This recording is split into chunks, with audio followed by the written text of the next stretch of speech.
What happens when the person who saves lives becomes the target? The hallway was almost silent. Machines humming, lights flickering overhead like they weren't sure whether to stay on or give out. Camille Davis had just checked on room 302. She smiled at a colleague, swiped her badge at the medicine cabinet. And that's where the timeline ends. By morning, the linen closet smelled like antiseptic. And something else. Something metallic. Something wrong. Her ID badge, cracked. Found under a gurney that hadn't been moved in hours. A single red smear on the linoleum. And when they pulled the camera feed from that hallway, it went black. Exactly 13 minutes. Long enough for Camille to go missing. And just long enough for someone to cover their tracks. The message lit up my screen like a small, quiet spark. On my way. Love you. 12:07 a.m. That was the last thing Camille Davis ever said to me. Same shift. Same hospital. Same tired smile she always gave when she was running on fumes but didn't want me to worry. Ridgeway Memorial had been her second home. Those sterile white halls, the hum of vending machines, the scent of peppermint lotion trailing behind her like comfort. She never made it back. Security showed her walking that hallway, waving to another nurse, scrubs slightly wrinkled, coffee balanced in one hand. Then, static. A black screen, 13 minutes long. No backup camera. No timestamps. Nothing. But that wasn't the worst part. Her badge was used again. 12:26 a.m. But Camille was gone. By morning, it was a janitor, Ronnie, who found it. A faint smear of blood, just outside the break room. Not a pool. Not a mess. Just enough. Enough to whisper that something had gone very wrong. But instead of calling anyone, they locked the door. By the time we started asking questions, the hallway had been disinfected, the footage erased, and a maintenance update was logged for the exact time the cameras glitched. They called it routine. But Camille's badge was active. Her scent still hung in the air. And not one person, not the ER chief, not security, not even the nurse she waved to, could remember seeing her again. Not one. But someone did. And someone made sure. We never knew what the hallway really saw. I remember the moment the footage played. It wasn't sharp. Grainy. That bluish tint that always makes hospitals feel colder than they already are. Camille was walking the east corridor, just past the nurse's station. Midnight shift. Most doors closed. Most rooms dim. She stopped. Someone stepped into frame. But the glare from the exit light swallowed their face. Made them a silhouette. Tall. Still. Silent. No audio. Just movement. Camille smiled at first. That soft, trying to be calm kind of smile. She even laughed, brief, light, like she was easing tension, or pretending to. Then her body shifted. A small step back. Hand reaching, maybe for her phone. Something was wrong. Then the panic hit. Her phone slipped. Clacked against the tile floor. She turned, ran. The figure didn't follow. Didn't move. And just like that, the feed cut out. Frozen mid-movement on the reflection of a metal cart behind her. That was the last image of Camille Davis alive. By morning, detectives opened her locker. Folded beneath spare scrubs, wedged behind a patient logbook, a note. 7 words. No signature. No handwriting match. You should have stayed quiet. The ink had bled slightly, like it was written in a rush, or maybe with damp hands. In the staff room, the air was sharp. Still, Detective Rana asked the usual questions. But one face kept drawing eyes. Dr. Rena Blake. She and Camille had once been close. Too close, some whispered. Lately, barely speaking. When asked how Camille had been that week, Rena blinked twice. Then shrugged. Stressed. She'd been distracted. But she never looked anyone in the eye. Not once. And when she thought no one noticed, she glanced at Camille's locker, like it still had something she feared. They didn't know yet.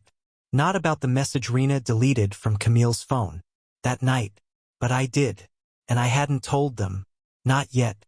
It started as a whisper. The kind no one wants to hear. Then it became something worse. A stain no one could scrub out. Dr. Rena Blake had a past. Not a headline scandal. Not loud. Just buried. 2 years ago, she was under disciplinary review. Patient neglect. A mischart. A wrong dosage. Coma. The family threatened to go public. But the hospital hushed it. No statement. No press. No suspension. Just an internal review. And a thicker file. Most never knew. But Mira did. She was the reason Rena still had a job.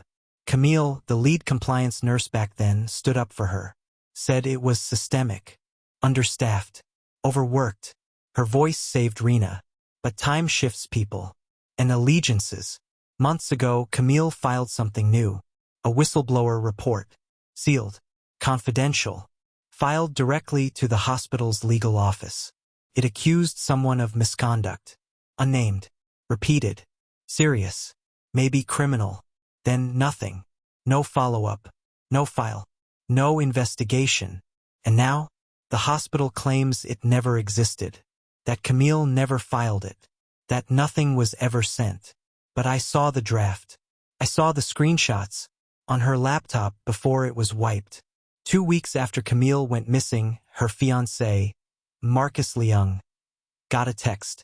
No name. No number. Just a photo. A still from the hospital's security feed. Time-stamped. Dated days before she went missing. It's low-res. Distorted edges. But clear enough. Camille in the elevator. Tense. Distracted. Clutching a patient file. With a red plastic tab. Behind her. Standing too still. Dr. Rena Blake. Looking straight into the camera. Not surprised. Not unaware. Focused. Eyes wide. Mouth still. Like she wanted to be seen. Or worse. Like she knew someone was watching. And then the detail that doesn't belong. Sticky note. Digitally placed above Camille's head. Look who's smiling. She knew. Not typed. Handwritten. Slanted. Torn at the edge. Marcus stared at it for hours. Took it to hospital security. They said the camera glitched. Memory error. Footage unrecoverable. That photo never existed. Officially. But someone had it. Someone saved it. And whoever sent it didn't just want attention. They wanted Marcus to understand one thing. Camille knew something. She was never meant to see. The police station was cold. Not the air, though the AC buzzed endlessly above. Cold in tone. In detachment. In disbelief. Marcus Leung, Camille's fiancé, sat across from a tired-looking officer. He held out the surveillance photo like it was something torn from him. Like a wound. The officer didn't even lean in. Just squinted. Could be fake, he said flatly. We get hoaxes like this all the time. But this wasn't a hoax. This was Camille. Hours before she went missing. Standing in that hospital elevator. Holding something she wasn't supposed to. And behind her, eyes like knives, a woman staring directly into the camera. Her name is Dr. Rena Blake, Marcus said. Tight voice. Clenched jaw. Camille filed something, a report. The hospital says it doesn't exist. But she left notes. She was scared. The officer blinked. Slow. Unmoved. We can't act on altered images and ghost complaints. I'm sorry. Marcus left. Photo crumpled in his hand. A pit swelling in his gut. It was near midnight when he parked outside the hospital. He wasn't expecting anything. The lot was nearly empty. Shadows stretching long beneath flickering lights. Then he saw her. A young woman. Pale. Wearing oversized blue scrubs. Her badge flipped backward. No words. She stepped to his window.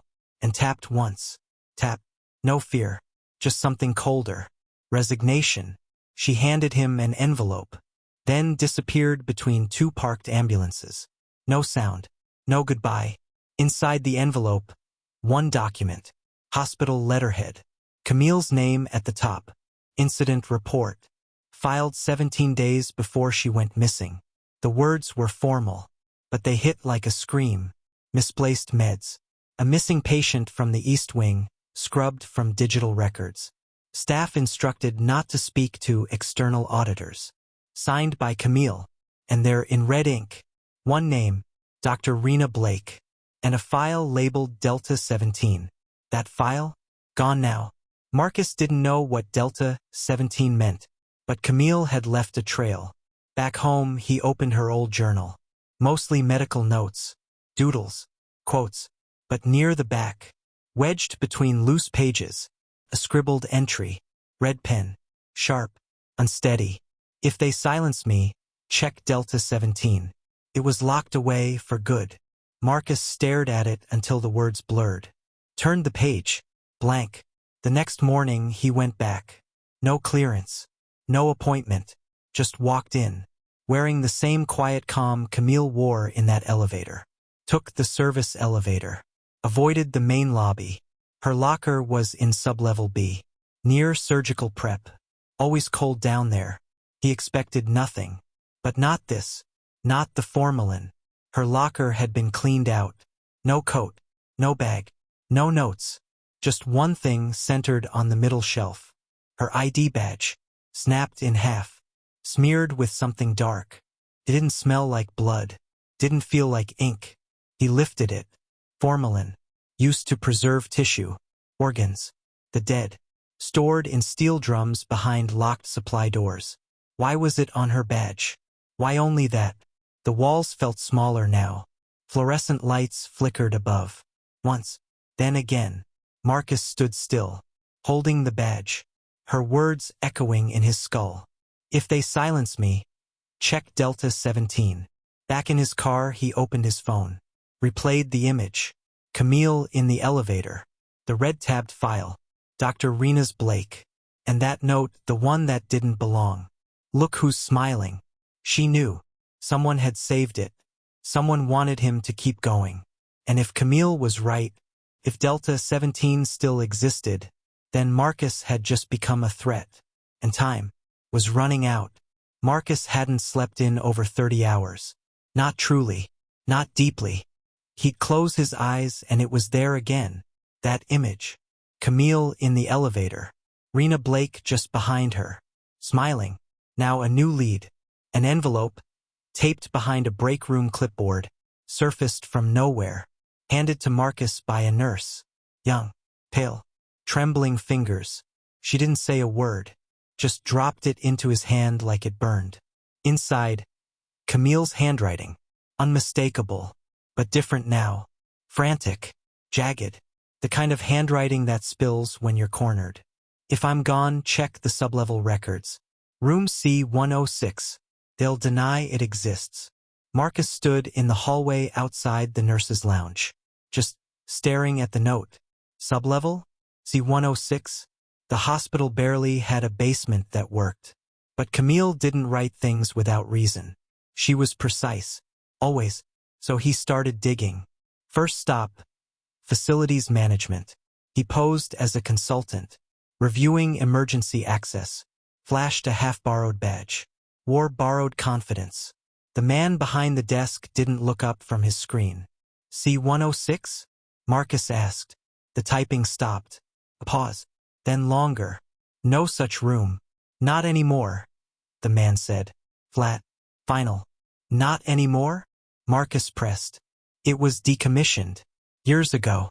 Storage overflow. Asbestos concerns, whatever. The man waved a hand. Doesn't exist. But his tone, something in it said more. Marcus left. But not before catching a glimpse of the schematics on the desktop monitor. And there it was. C-106. Still labeled. Still wired. Far edge of the sublevel. A corridor branching off from the autopsy lab. Faint. Barely visible under layers of renovation overlays. They hadn't erased the room. They'd buried it. The next morning, Marcus came early, wearing Camille's old scrub jacket. Surgical cap pulled low. He entered through the rear dock, took the service lift down. Basement level B1. The air was colder now. Sharper. The lights had a hum to them, flickering like they hadn't been replaced in years. Peeling signs. Dust-heavy clipboards. He found the hallway. A rusted door. Records archive. And beyond that, sealed double doors. The faint lettering on metal read. C-106. He reached for the handle. Locked. Of course. He tried his badge. Red light. Denied. Then a smudge. Near the hinge. Rust. Mixed with something darker. Sticky. He touched it. Sniffed. Formalin.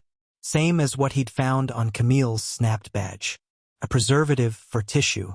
For the dead. But why here? On the outside of a sealed records room? He leaned in. Pressed his ear to the door. Nothing. Not even air. Too quiet. And then, a knock. From the inside. He froze. Another knock. Not fast. Not desperate. Rhythmic. Intentional. Marcus stumbled back. Heart pounding. Hard. The hallway lights flickered, once. Then black. Footsteps echoed from around the corner. He turned. Nothing. But a voice followed. Low. Female. Just above a whisper. You shouldn't be down here. He spun around. Empty hallway. But a shadow slid past the far observation window. Long coat. Short heels. Dr. Rena Blake. He was sure. He ran to the corner. Gone. No door. No exit. Nowhere to vanish. Just cold air. And the sharp smell of chemicals. That night Marcus returned home. And the front door was open. Just slightly. Just enough. A sharp tension clenched in his chest. Inside, nothing stolen. Except one thing. Camille's journal. The red-inked one. The one she hid behind the bookshelf floorboard. Gone. In its place, a single sheet. Typed. No header. No name. Just 2 words. Stop digging. The janitor's hands wouldn't stay still. He kept folding and unfolding his cap, fingers rough and shaking, like he was holding something heavier than cloth. When he spoke, it wasn't really speech. Cracked. Broke. Hesitated. Like the words had been buried too long. He hadn't planned to tell anyone. He said the things he'd seen, the things he'd heard, didn't belong in daylight. But something about Camille's photo, pinned up beside the staff coffee machine. Her smile, that word missing written underneath. It got to him. Kept pulling. She always said thank you, he murmured. His eyes glistened. She was kind. He swore there was no room C-106. Not on any map. Not in the shift logs. But sometimes late at night, that hour when everything in the hospital feels off, the service elevator would move. No button pressed. No light above the doors. No sound. Just a slow stop. Then a pause. Then a low creak as the doors pulled open, to a hallway that shouldn't exist. It wasn't lit properly. Just that flickering overhead bulb, buzzing like it was tired of trying. The walls looked stained. Gray smears like old water damage, or fingerprints dragged sideways. The floor tiles didn't match. Some chipped. Some newer, too new. Like someone patched them badly. In a rush. He said he saw her there. Dr. Rena. She didn't see him. She was walking fast. Her heels clipped hard against the floor. She held something wrapped in a white sheet. Tight. Clutched. Close to her chest. It dipped slightly as she moved. Not fabric. Weight. Real weight. He never told anyone. Not until now. Police pulled the footage. Nothing. The elevator was still. No record. No movement. Just 40 minutes. Gone. A blackout. They checked employee logs from that night. One of the security guards, gone. Just gone. Quit without notice. No letter. No call. His locker, empty. His phone, dead. Maintenance was called 2 days later. The panel behind the service elevator wasn't closing right. Something had wedged inside it. It was Camille's ID. Scratched. Bent like it had been folded in half forced. Something dark, dry, red crusted along the edge. And inside the lining of her coat. Stitched shut, then ripped open, then stitched again, they found something else. Another badge. Name, Dr. Rena Blake. But the photo, scratched out. Not gently, cut up with something jagged. And across the badge, in deep, smeared red ink or something pretending to be ink, a single mark. A red X. Through the face. Through the name. Through the life she thought she'd buried. And still, room C-106? Nowhere on paper. They say it doesn't exist. But the elevator? Keeps stopping. And it never forgets. Even when the rest of us try to. The call came 3 weeks later. A groundskeeper, new, green, too unfamiliar to know what places you don't go, wandered into the hospital's old surgical wing, the restricted zone, the place where even the lights seemed afraid to flicker, where the walls never echoed right, where the air didn't move. He'd been looking for a missing toolbox. Instead, he found her, tucked beneath a rusted gurney, wrapped in a surgical drape with gentle, intentional folds, hidden behind the decommissioned sterilization room. Everything was coated in dust except her. She looked untouched, preserved, like the walls had conspired to keep her safe, to keep her secret. The hospital badge still clipped to her scrubs. Camille Davis. The autopsy confirmed what whispers had already warned. Paralytic, then airlessness, a silent death, slow, deliberate. She'd been alive when they left her there, not just killed, hidden, buried in a part of the building that didn't exist. At least not on paper. But Camille had already made her move, her final one, for days before she went missing. A package. No name, no sender, just a hospital label and a flash drive, taped tight, delivered to the board's private address. Inside, every single thing. Audio. Camille's voice, steady, calm, asking questions behind the door of room C106. Rena's voice, slurred, cornered, confessing. A log of dead patients who should have lived. Falsified charts. Emails with blackmail in the margins. Board approvals. Signature trails. Everything they thought they'd buried? Unearthed. Time-stamped. Undeniable. Too late to save her. But not too late to burn the silence down. The raid hit fast. No warnings. No knock. Helicopters overhead. FBI agents flooding the Blake residence at 3:12 a.m. Rena was dragged out in a bathrobe, barefoot, mascara smeared down to her chin, pale, shaking. No grin this time, no clever comebacks. No, you'll never prove it. Just silence. The kind that comes when you know it's over. The trial was national, explosive, unavoidable. Medical boards called it the darkest betrayal of medicine in modern history. A juror later said, "We didn't even need to deliberate. The truth had been screaming the whole time." Camille made sure of it. Verdict: guilty. Sentence: death. Lethal injection. But that wasn't the end. The hospital shut down. Permanently. The CO. 2 board members. All arrested. Conspiracy. Tampering. Second-degree murder. Licenses revoked. Accounts frozen. The building itself cordoned off with yellow tape. A monument to everything they tried to silence. Camille's funeral pulled in strangers. Nurses sobbed openly. People she'd never even met. Former patients' families held candles and cardboard signs. Her parents, Eliza and Darnell, sat front row. Silent. Stiff. Eyes hollowed from crying too long. Hands locked so tightly they'd turned white. Marcus collapsed when they brought the casket in. He laid one white rose on top. The kind she used to say reminded her of childhood. His hands shook as he leaned down. He whispered something. Just for her. Just for the dirt. And then Eliza stood. She stayed after every shift. Just to sit beside patients who had no one. So they wouldn't die alone. That's who she was. That's what she did. Even after death. Camille's name became something bigger. There. Spray-painted on courthouse steps. Pinned to armbands. Scribbled on signs outside shuttered hospitals. Protesters started gathering. More each day. Demanding investigations. Calling it what it was. The Camille effect. At the final vigil, Marcus finally spoke. He hadn't said a word to the press. Not until that night. His voice cracked as he read her eulogy. Hands shaking. Eyes down. They thought she'd stay quiet. That fear would keep her still. But she screamed. With evidence. With truth. She didn't just die. She dragged every lie down with her. And they shattered. As the casket lowered, the sky darkened. Clouds pulled in overhead. Thunder murmured low, soft, distant. Then came the rain. Not loud. Not angry. Just a quiet weep.